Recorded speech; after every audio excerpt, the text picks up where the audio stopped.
की बार आर पार इस खबर पर आएंगे, लेकिन उससे पहले आइए जल्दी से देख लेते हैं ट्रेंड्स में वो कौन कौन सी खबर है जिस पर हमारा फोकस रहेगा, जो अलग अलग प्लेटफॉर्म पर ट्रेंड कर रही है। सबसे पहली खबर भ्रष्टाचार पर प्रहार से जुड़ी हुई, आपको विस्तार से जानकारी देंगे। साथ ही हम बात करने वाले हैं एक सफल कूटनीति के बारे में जिससे गया है एक सशक्त संदेश भी।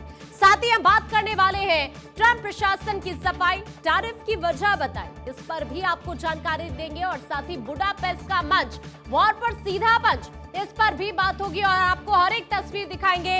बारिश बाढ़ तबाही से जुड़ी हुई शहर शहर किस तरह आफत आ गई है वो तस्वीर आपको दिखाएंगे। और साथ ही हम बात करने वाले हैं एशिया कप के बारे में भी, तमाम खबरें विस्तार से आपको दिखाएंगे। लेकिन आइए सबसे पहले नजर डालते हैं फेसबुक पर वो कौन सी खबर है जो इस वक्त ट्रेंड कर रही है। सबसे पहले यही देख लेते हैं, भ्रष्टाचार पर आर पार। दरअसल केंद्र सरकार ने आपराधिक मामलों में गिरफ्तार होने वाले राजनेताओं पर नकेल कसने की तैयारी शुरू कर दी है। सरकार आज संसद में इसी से जुड़े 3 विधेयक लेकर आने वाली है, जिनमें गंभीर आपराधिक मामलों में गिरफ्तार या लगभग 30 दिनों तक हिरासत में लिया जाता है तो प्रधानमंत्री, केंद्रीय मंत्री या फिर मुख्यमंत्री और मंत्रियों को पद मुक्त करने का प्रावधान होगा। दरअसल मौजूदा वक्त में ऐसा किसी भी कानून में प्रावधान नहीं है कि गिरफ्तारी या फिर न्यायिक हिरासत की स्थिति में नेताओं को उनके पद से हटाया जा सके। इन्हीं खामियों को दूर करने के उद्देश्य से सरकार ने 3 विधेयक तैयार किए हैं जो गंभीर आपराधिक मामलों में आरोपी नेताओं पर नकेल कसेंगे। केंद्र सरकार जो विधेयक लेकर आने वाली है उनमें संघ राज्य क्षेत्र सरकार संशोधन विधेयक 2025, संविधान 130 संशोधन विधेयक 2025 और जम्मू कश्मीर पुनर्गठन संशोधन विधेयक 2025 शामिल है। आज जैसे ही लोकसभा की कार्यवाही शुरू हुई, उसके बाद एक बार फिर से जैसा विपक्ष शुरू से कर रहा है वैसा ही हुआ। जैसे ही कार्यवाही शुरू हुई, विपक्ष की तरफ से काफी हंगामा देखने को मिला और विपक्ष के हंगामे के चलते ही 12 बजे तक के लिए लोकसभा की और साथ ही राज्यसभा की कार्यवाही को स्थगित करना पड़ गया। आइए अब खबरों में आगे बढ़ेंगे और जल्दी से कुछ और खबरें देखेंगे। और अब आइए आपको लिए चलते हैं व्हाट्सएप पर, देख लेते हैं वो कौन सी खबर है जो इस वक्त ट्रेंड कर रही है। सफल कूटनीति, सशक्त संदेश। दरअसल गलवान में 2020 में हुए संघर्ष के बाद भारत और चीन के रिश्तों पर जमी बर्फ अब पिघलती हुई नजर आ रही है। अमेरिका के टैरिफ वॉर के बीच चीन के विदेश मंत्री वांग यी का हालिया भारत दौरा इस मायने से बेहद अहम रहा है क्योंकि अमेरिका ब्रिक्स के सदस्य देशों पर भारी भरकम टैरिफ लगाकर लगातार मनमानी ट्रेड डील के लिए दबाव बना रहा है। चीन के विदेश मंत्री ने प्रधानमंत्री नरेंद्र मोदी, एनएसए अजीत डोभाल और भारत के विदेश मंत्री से मुलाकात कर दोनों देशों की दोस्ती के एक नए अध्याय की स्क्रिप्ट यहां पर तैयार कर दी है।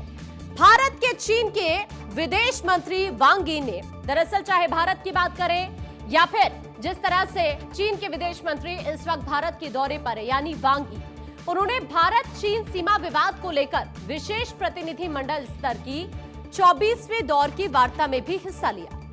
इस दौरान सीमा पर तनाव कम करने, शांति बढ़ाने और विवाद को सुलझाने पर दोनों पक्षों के बीच चर्चा हुई और कुल मिलाकर ऐसे 10 बिंदु हैं जिन पर सहमति भी बनी है। अपने भारत दौरे के दौरान वांग यी ने कजान में दोनों देशों के प्रतिनिधियों की मुलाकात के बाद जो प्रगति हुई है उसकी तारीफ की और कहा कि 23वें दौर की वार्ता के बाद सीमा क्षेत्र पूरी तरह स्थिर रहे हैं। अब दोनों पक्षों ने सीमा क्षेत्रों में शांति और स्थिरता बनाए रखने के महत्व पर भी प्रतिबद्धता जताई। साथ ही चीन भारत संबंधों के समग्र विकास को बढ़ावा देने के लिए प्रासंगिक मुद्दों को मैत्रीपूर्ण परामर्श के जरिए हल करने की जरूरत पर भी जोर दिया।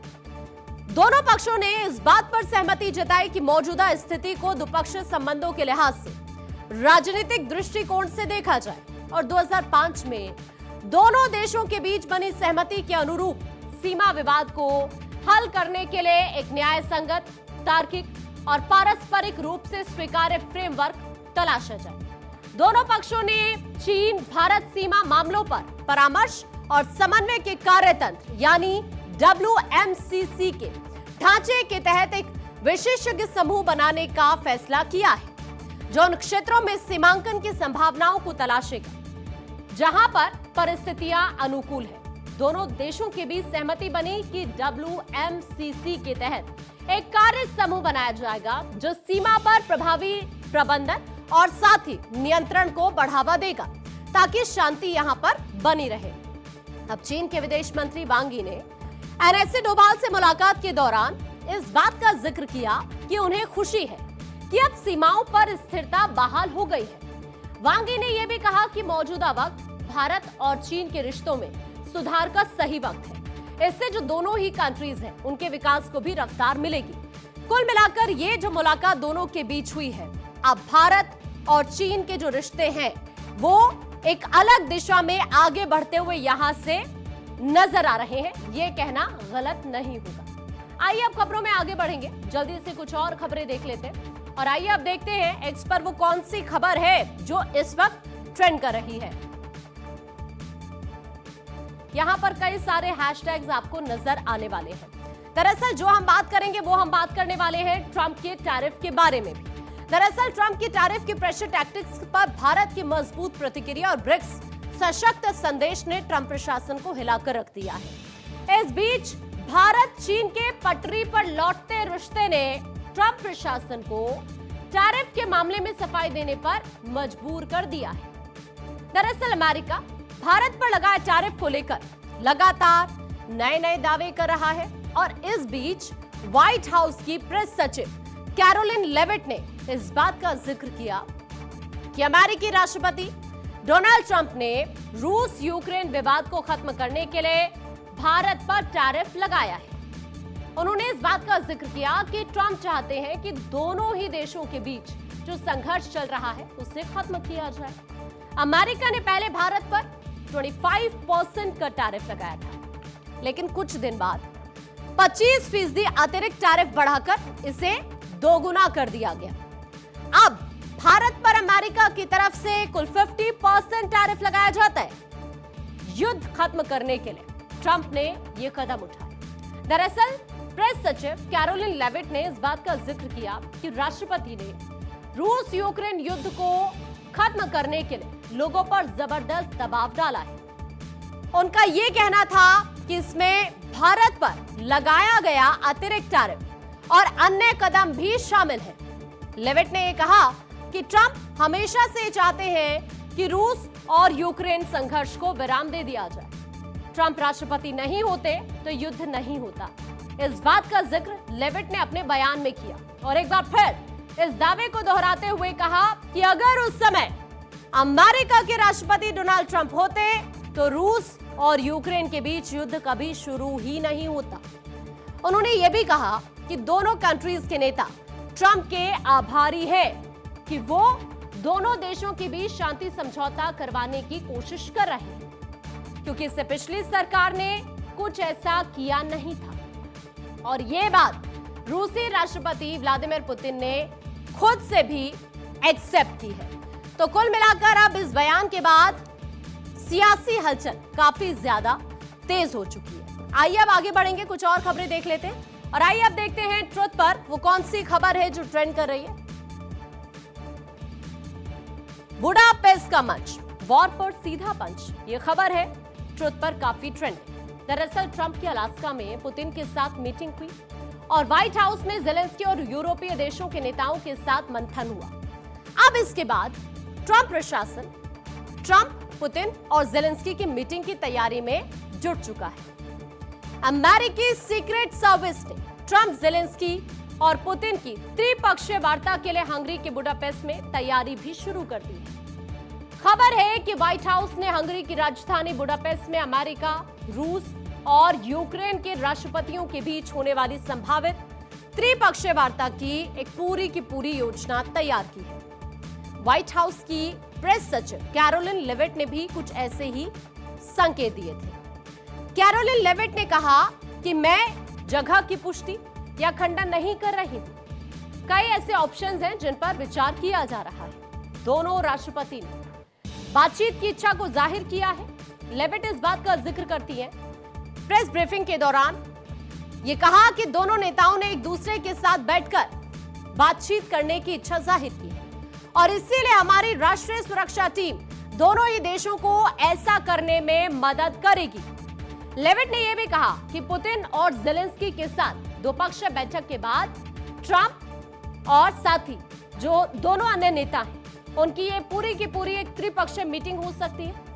हालांकि पुतिन और ज़ेलेंस्की की द्विपक्षीय वार्ता की अटकलों के बीच रूसी विदेश मंत्री सर्गेई लावरोव ने इस बात का जिक्र किया कि मैं मॉस्को यूक्रेन के साथ वार्ता के विचार को खारिज नहीं करता, लेकिन उन्होंने इस पर जोर देकर कहा कि किसी भी शिखर सम्मेलन का आयोजन सावधानी पूर्वक किया जाना चाहिए। सर्गेई लावरोव ने यह भी कहा कि ऐसी बैठकों की तैयारी चरणबद्ध तरीके से धीरे धीरे एक्सपर्ट स्तर से शुरू करके फिर सभी जरूरी चरणों से गुजरते हुए की जानी चाहिए। इसके तहत सोमवार को ज़ेलेंस्की ने व्हाइट हाउस में पत्रकारों से यह कहा कि यूक्रेन रूस से बातचीत के लिए तैयार है और शिखर सम्मेलन की योजना अगले हफ्ते या फिर 10 दिनों में किसी न किसी तरह औपचारिक रूप ले लेगी।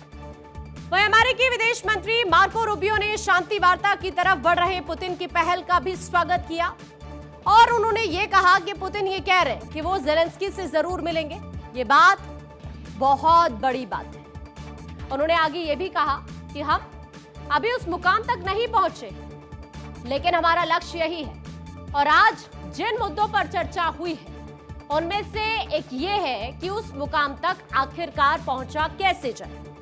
बातचीत में रुचि दिखाने के बावजूद पुतिन ने अलास्का में ट्रंप के साथ अपनी हालिया मुलाकात के दौरान रूस की लंबे वक्त से चली आ रही मांग को भी दोहराया।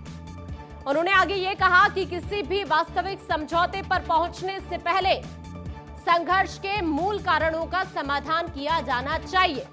इस बात का जिक्र यहां पर उनकी तरफ से किया गया।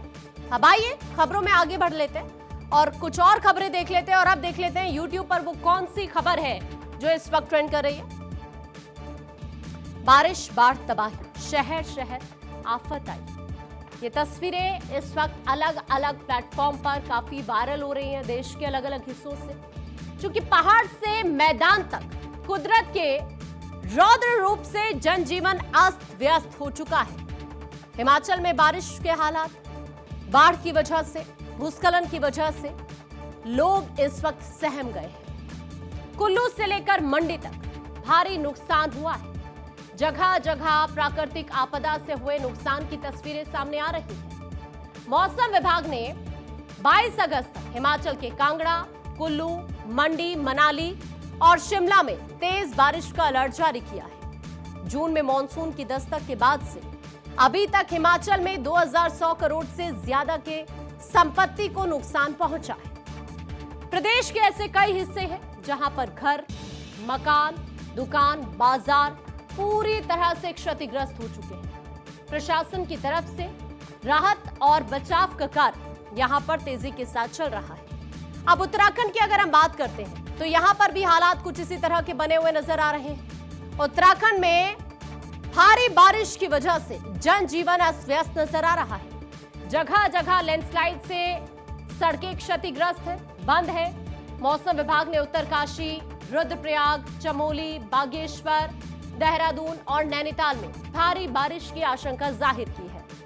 अब देखिए मैदानी इलाकों की बात करते हैं, दिल्ली के हालात भी आपको बताते हैं। तो दिल्ली के अंदर बाढ़ का खतरा बरकरार है। दरअसल हरियाणा के हथिनी बैराज के सभी 18 गेट खोले जाने की वजह से दिल्ली में यमुना का जलस्तर खतरे के निशान से ऊपर बना हुआ है, जिसके कारण यमुना के आसपास के इलाकों में बाढ़ जैसे हालात बनते हुए दिख रहे हैं। कई ऐसी जगह हैं जहां पर घरों में पानी घुसने की भी खबर है। बाढ़ के खतरे के बीच दिल्ली में बारिश का अलर्ट भी जारी कर दिया गया है। अब दिल्ली से इतर महाराष्ट्र के हाल की अगर हम बात करते हैं तो महाराष्ट्र में बीते 4 से 5 दिनों से रुक रुक कर लगातार बारिश हो रही है। पूरे राज्य में कई जिले हैं जहां इस वक्त कई ऐसे इलाके हैं जो भारी बारिश की वजह से प्रभावित है। मुंबई के अंदर बारिश के चलते कई इलाकों में जलभराव देखने के लिए मिल रहा है। मुंबई में जगह जगह सड़कों पर 2 से 4 फीट तक पानी भर चुका है और इसी की वजह से जो रेल सेवाएं हैं वो लगातार बाधित हो रही हैं। इसके तरह आप देख रहे हैं कि उड़ानों पर किस तरह इंपैक्ट इसका पड़ रहा है। हाल ही में इंडिगो की तरफ से भी एक ट्रैवल एडवाइजरी जारी की। हालात इस तरह के यहाँ पर बने हुए। अब यूपी बिहार की बात करते हैं। यहाँ पर भी आप देख रहे हैं लगातार बारिश हो रही है, जिसकी वजह से कई जिलों में बाढ़ के हालात देखने के लिए मिल रहे हैं। यूपी में करीब 20 से ज्यादा जिले हैं जो बाढ़ की वजह से प्रभावित हैं, जबकि बिहार में करीब 15 जिलों में बाढ़ का इंपैक्ट देखने के लिए मिल रहा है। कई ऐसे इलाके हैं जहां पर जलभराव देखने के लिए मिल रहा है। लाखों बीघा फसल जलमग्न हो चुकी है। सरकार बाढ़ प्रभावित क्षेत्र में हर संभव मदद पहुंचाने की कोशिश कर रही है। तो कुल मिलाकर चाहे आप मैदानी इलाकों की बात कर लीजिए, चाहे आप पहाड़ी इलाकों की बात कर लीजिए, जो हालात इस वक्त बने हुए हैं देश के अलग अलग हिस्सों में, वहां से जरूर टेंशन वाली खबरें हैं, वहां से जरूर टेंशन वाली तस्वीरें सामने आ रही हैं। अब आइए आगे बढ़ते हैं, कुछ और खबरें देख लेते हैं और अब देखते हैं इंस्टा पर वो कौन सी खबर है जो ट्रेंड कर रही है। लेकिन उससे पहले आपको लोकसभा लिए चलते हैं। लोकसभा की कार्यवाही शुरू हो चुकी है, देखिए। इमीडिएटली श्री किरण रिजिजू जी। सर, जब से ये हमारा मानसून सेशन शुरू हुआ, इस तरह का नारा ये लगाते रहते हैं और 3 दिन से कैप्टन शुभांशु शुक्ला को सम्मानित करने के लिए चर्चा के लिए बिजनेस में लिस्ट तय किया गया है। ये बहुत दुख की बात है। हमारा देश का नायक जिन्होंने अंतरिक्ष में यात्रा करके भारत का झंडा को लहरा के आया, उनको सम्मानित करने का भी मौका नहीं दिया है विपक्ष के लोगों ने। ये बहुत ही शर्मनाक बात है। आप लोग बाहर में जाकर के आप देखिए कितना खराब लगता है। आपका ये हरकतें दुनिया हंसता है। अब स्कूल के बच्चे भी बोलने लग गए हैं कि मेंबर्स ऑफ पार्लियामेंट ऐसा बिहेव करता है क्या? आप सोचिए, शांति दिमाग से सोचिए।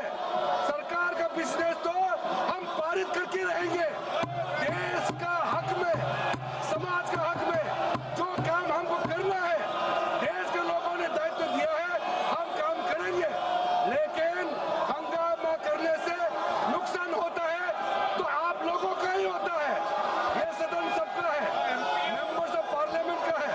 इसमें सबसे ज्यादा नुकसान नए मेंबर्स ऑफ पार्लियामेंट विपक्ष के साथियों को होता है। आप लोग सोचता है कि हंगामा करने से कुछ फायदा होगा।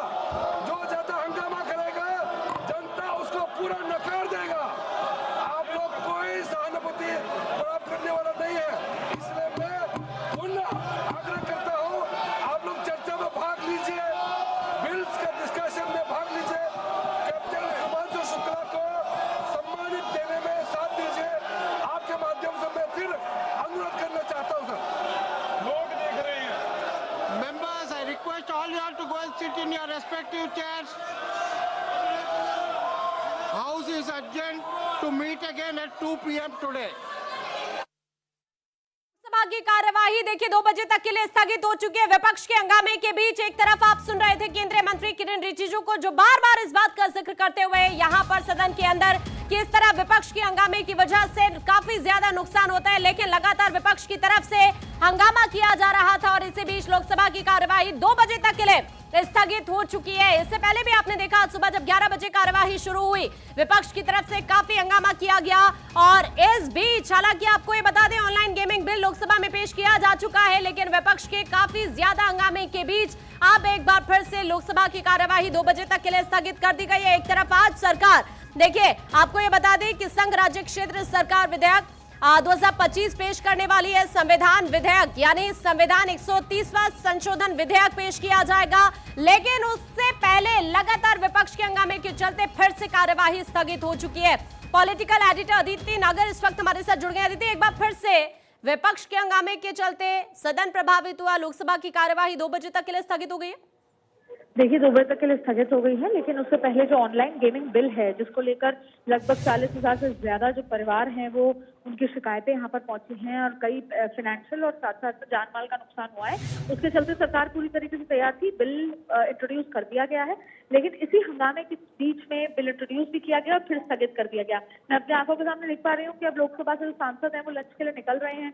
1 घंटे का समय होगा जब ये लंच के दौरान क्योंकि स्थगित कर दी गई है, 2 बजे वापस से हाउस जो है शुरू होगा। तो 1 घंटे के लिए स्थगित किया गया है। लगातार हंगामा हो रहा था क्योंकि विपक्ष एक बात ये लगातार कर रहा है कि उनको SIR को लेकर, वोट चोरी को लेकर चर्चा चाहिए। ऐसे में गेमिंग बिल जो है वो इंट्रोड्यूस हो गया है। अब संभवतः 2 बजे जो बिल है जो इंट्रोड्यूस होना है होम का, अमित शाह का जो बिल है वो संभवतः 2 बजे इंट्रोड्यूस होगा, लेकिन फिलहाल हंगामे के चलते लोकसभा स्थगित हो गई है, 2 बजे तक के लिए स्थगित कर दी गई। बिल्कुल, तो देखिए इस वक्त अदिति यही जानकारी साझा कर रहे हैं। ऑनलाइन गेमिंग बिल को लोकसभा में हाल ही में पेश किया गया है। हालांकि विपक्ष की तरफ से काफी ज्यादा हंगामा यहां पर देखने के लिए मिला और उसके बाद अब जो 3 और विधेयक सरकार पेश करने वाली है, जिसमें आप ऑलरेडी जानते हैं 130वां संविधान संशोधन बिल बेहद अहम हो जाता है और सभी की निगाह अब इसी बात पर टिकी हुई है क्योंकि विपक्ष सुबह से लगातार हंगामा कर रहा है। लेकिन इस बीच अश्विनी वैष्णव की तरफ से ये बिल पेश किया गया और यहां पर इस बिल के पेश करने के बाद ही एक बार फिर से सदन के अंदर विपक्ष की तरफ से काफी हंगामा किया गया और उसके बाद अब यहां पर लोकसभा की जो कार्यवाही है 2 बजे तक के लिए स्थगित हो चुकी है। तो कुल मिलाकर आपको ये बता दें कि ये बिल हाल ही में पेश किया गया है सदन के अंदर। आगे